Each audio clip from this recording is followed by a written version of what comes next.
Fala galera, tudo bem? Mais uma entrevista aqui no canal do Quero Ser Jogador. Primeiro vou me apresentar, meu nome é Alan, trabalho com o Quero Ser Jogador faz um bom tempo, só que nunca aparecia, ficava mais na produção.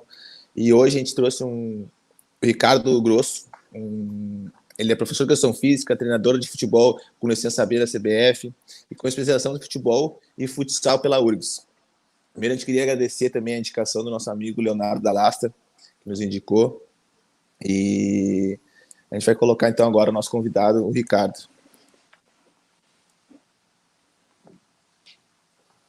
Tudo bem, Ricardo? Agora tá aparecendo aqui, antes estava só eu. Como é que tu tá? Tudo certo? Como é que tá essa pandemia? Como é que tá para ti? Que tá tudo complicado. Queria que tu te apresentasse para nós primeiro. Como é que tá? Tudo bem? É um prazer estar falando aí com vocês aí do canal. Agradecer também o convite de estar participando. Realmente esse momento de pandemia é um momento bem complicado aí para toda a sociedade. Falando de futebol especificamente, a gente tem visto as discussões, né, que tem tido na mídia aí com relação ao assunto.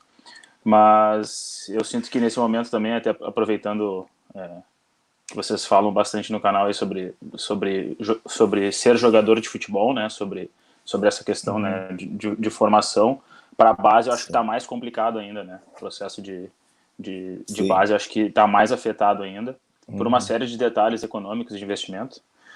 Como tu anunciaste antes, a minha formação é essa aí que tu falou. Eu trabalho com futebol desde 2003, quando eu entrei na faculdade, e trabalhei no RS Futebol Clube, nas escolinhas. Depois eu trabalhei no Grêmio durante 12 anos e depois trabalhei no Internacional durante 2 anos. Então, eu atuei em todas as áreas de comissão técnica dentro de clubes de base. E atualmente eu não estou no futebol, né, diretamente. Eu estou trabalhando em escola, estou trabalhando com formação também, né, mas como professor de educação física, que é a minha formação, né, em escola. E tem sido um desafio também diferente, porque a escola não parou, né? A escola particular e a pública, de alguma forma, não pararam, né? A gente continua trabalhando. Tá trabalhando, mas tá fechado as aulas, né? Só tudo online.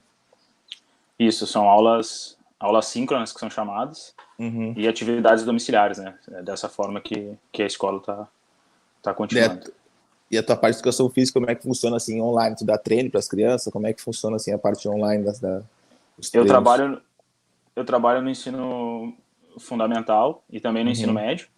E uma das preocupações do colégio foi que a educação física procurasse levar movimento, né, para os jovens, né, já que estamos limitados em espaço, em atividades.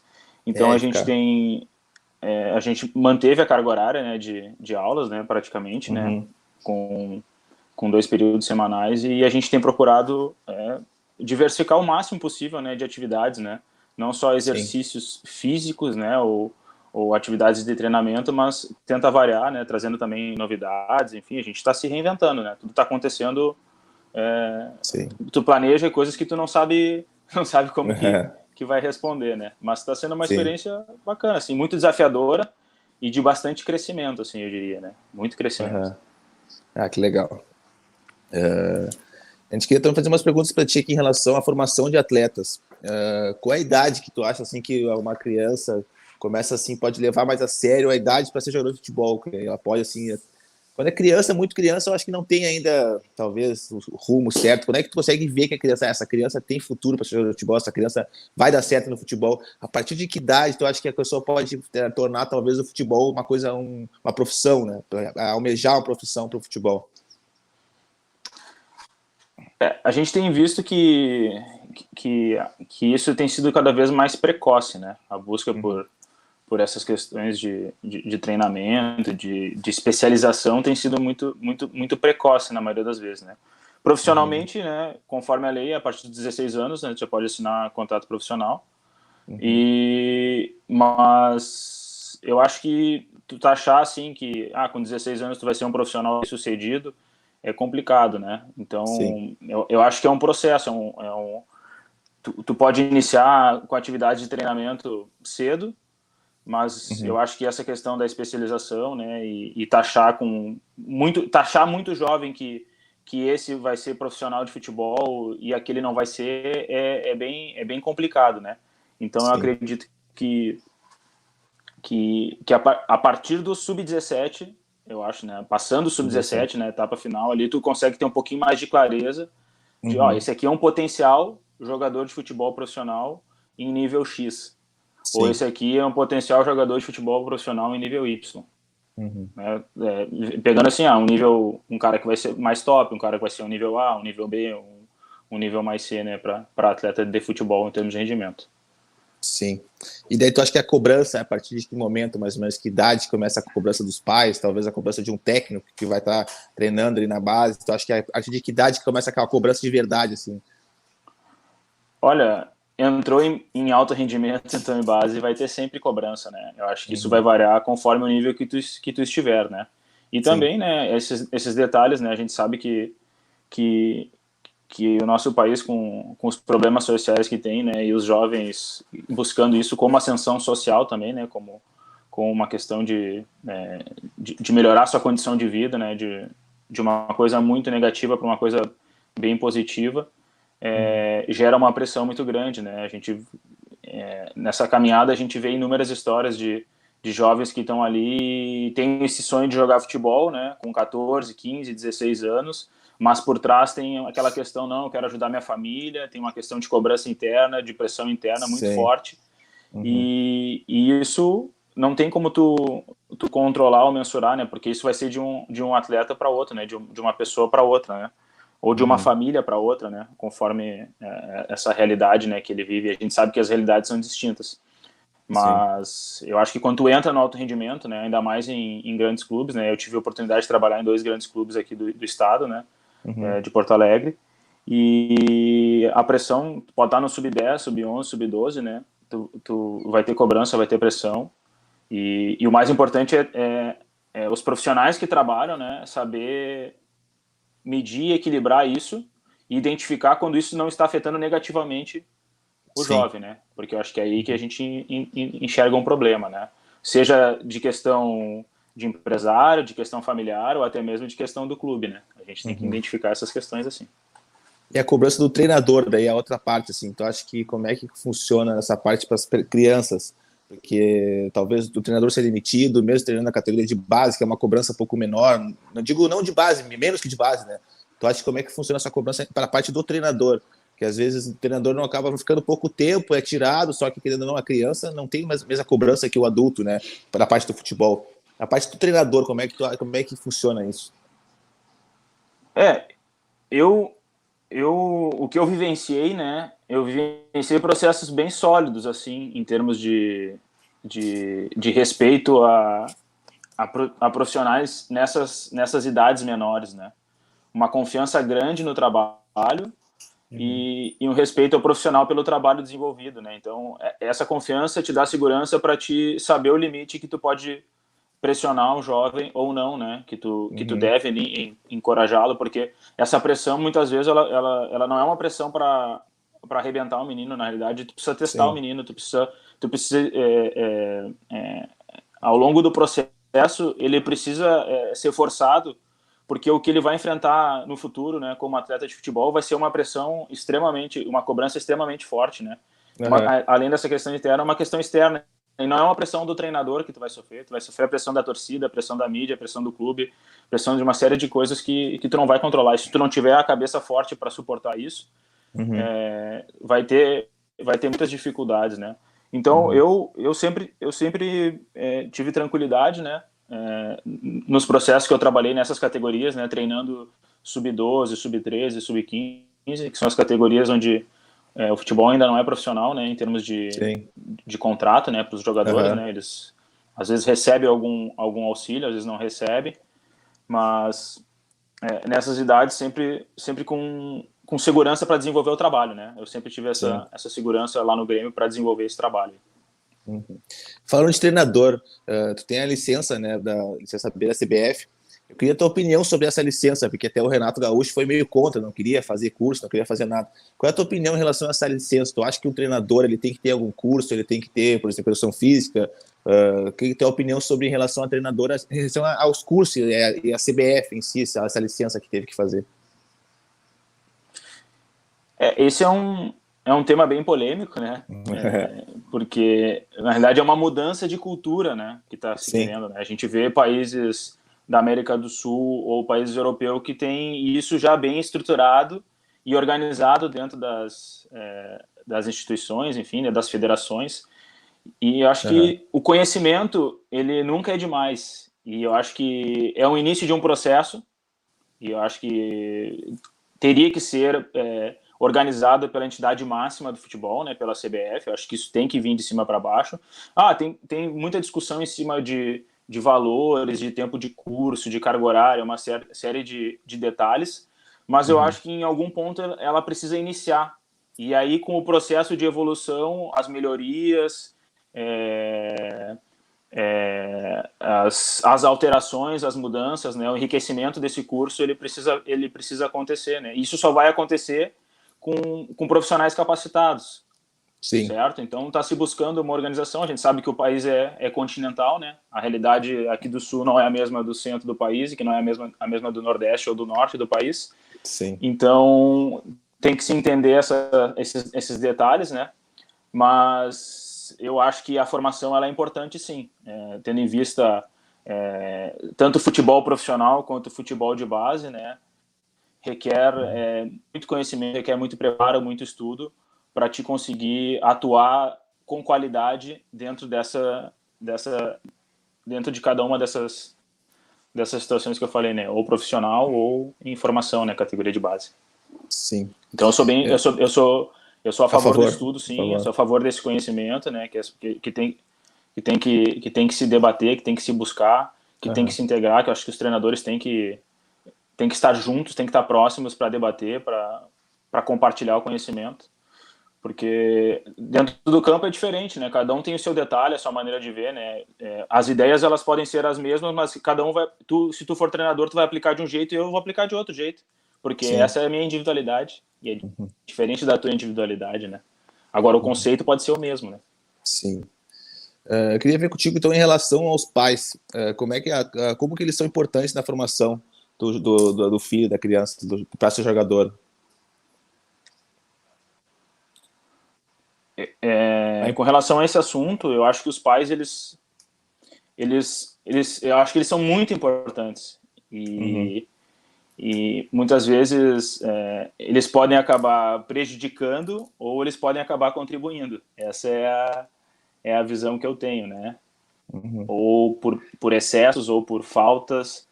Então é uma coisa que tem que ser com naturalidade. Eu acho que também os clubes, eu acho que eles têm que também buscar uma aproximação, mas também uma distância para poder instruir às vezes esse pai, né? Porque a gente vê muitas vezes um pai que quer viver o seu sonho e descarrega isso no seu filho, né? Ou porque gostaria de ter sido, ou quer que seu filho seja, enfim. Mas a gente também vê muitos pais muito tranquilos e muito seguros, sabendo que isso é um processo, é uma passagem. Então a gente vê muito das duas coisas, né? Então eu acho que a figura do pai, dos pais, né? Ela é fundamental para dar apoio, para dar confiança, para estimular, mas também para saber acalmar, para saber dizer, olha, orientar, falar sobre alguns aspectos da vida, enfim, né? Porque o processo não é fácil, né? O processo é de resistência, de resiliência. Sim. Em relação à parte do treinador, daí, a filosofia de jogo, cada treinador consegue fazer a sua filosofia ou depende do clube? O clube, a direção, ela meio que impõe uma forma, ou o treinador consegue fazer a filosofia dele própria? O que eu vejo que mais ocorre, né, nos clubes é o treinador impor a sua maneira. Obviamente que isso não vai ser desconexo do clube, né? O clube tem uma cultura e muitas vezes tu vai ter uma proximidade, né? Mas não se consegue ter assim pelas conversas que eu tenho, né? Hoje se tenta muito dar uma padronizada nisso, mas muitas vezes a continuidade dos processos impedem que isso aconteça. Seguir uma linha de de categoria profissional para baixo é difícil, porque a gente vê a quantidade de treinadores que se mudam. Então, com relação ao modelo de jogo, às vezes é complicado de ter uma linha sólida e única, né? Isso vai mudando muitas vezes conforme o treinador muda muito frequentemente nos clubes, né? O que se tem, na maioria das vezes, né, é a padronização de alguns conceitos e a aproximação pelo perfil dos treinadores, né? Isso acontece bastante, né? De tu ter... Acho que na base já melhorou muito essa questão de processo e de um pouco mais de continuidade, tanto de comando como também de profissionais, treinadores, né, de comissões técnicas, certo? Agora, esse link entre profissional e base, eu acho que o Brasil ainda está bem distante por essas questões de mudanças de treinadores e muitas vezes isso não tá conectado com o perfil do clube ou com a ideia de futebol do clube, né? Isso é uma coisa que tá sempre ficando, assim, parece, né? Sim. Muito por causa do resultado, né? Essa busca alucinada pelo resultado e muitas vezes de qualquer jeito, né? Sim, isso aí. E tu perguntaste no início a respeito da minha ideia de jogo também? Tu queria saber alguma coisa sobre isso? Isso, Ou mais sobre a minha visão geral? Não, a tua ideia também. A tua parte também. Olha, eu acredito muito no jogo de ataque, né? Eu trabalho muito com o jogo de posição, que é uma escola holandesa e espanhola, né? Que eu acho que o principal referencial dele hoje é o Guardiola no mundo, né? Então eu acredito muito nessa ideia de jogo. Até tenho alguns vídeos na minha página ali que mostram alguns conceitos aplicados nas equipes que eu trabalhei, né? Tanto sub-17 como sub-20, que foram os trabalhos recentes meus no internacional.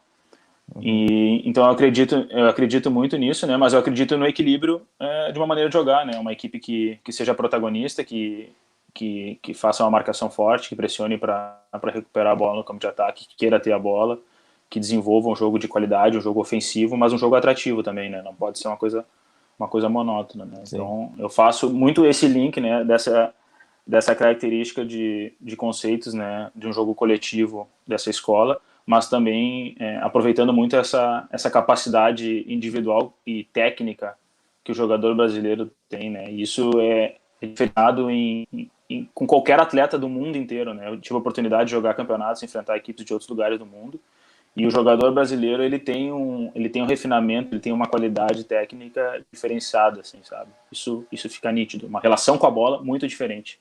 Sim. Para criar, para a parte de habilidade, para a parte técnica. Isso aí, beleza. Cara, e para finalizar, eu queria te pedir para te dar um recado para os jogadores, para a criança que sonha em jogar futebol, dar algumas dicas para quem quer jogar futebol, para a criança que está começando, vai assistir esse vídeo, uma dica assim, eu quero jogar futebol, o que tu acha de dar umas dicas para elas?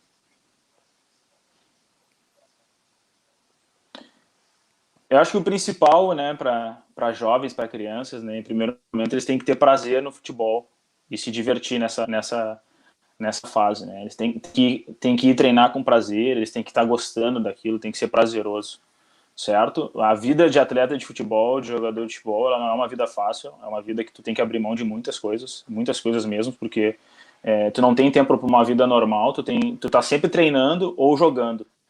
Essa é a realidade, né? Em termos de formação. Final de semana, tu sair com amigos, não vai sair com os amigos, tu vai ir jogar, vai ter jogo, ou vai ter treino. Durante a semana, tu vai estudar num turno, e no outro turno tu vai estar treinando. Então, tu não vai estar jogando videogame, ou tu não vai estar em casa fazendo outra coisa, ou saindo com os amigos para ir no shopping. Né? Então, tu tem que ter uma questão mental muito forte, né? Uma resistência forte. E o que eu falo, então, quando bem jovem, poder se divertir, aproveitar, fazer as coisas, né? Ter tempo para isso também, mas dizer que para ser atleta de futebol, para jogar futebol, vai ter que abrir mão de bastante coisa, vai ter que ter isso muito forte dentro da sua cabeça e ser resistente, né? Ser resistente e resiliente no sentido de que muitas vezes as coisas não vão funcionar, não vai dar certo na primeira, nem na segunda, ou nem na terceira. Ou vai dar certo às vezes, daqui a um pouco nós vamos ter uma queda e a gente vai precisar se reerguer. E isso é constante, seja dentro de um plantel onde tu vai estar disputando posição, onde tu vai estar buscando rendimento, ou tu vai ser reserva, ou tu vai ser titular e tu vai ser reserva, sabe? Ou tu vai expectativa de ser campeão e o título não vai vir, ou um clássico tu vai perder.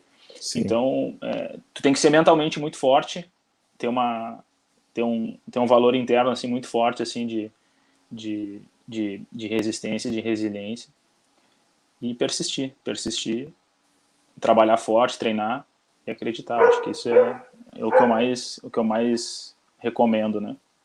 E o único, como tu falaste ali, né, sobre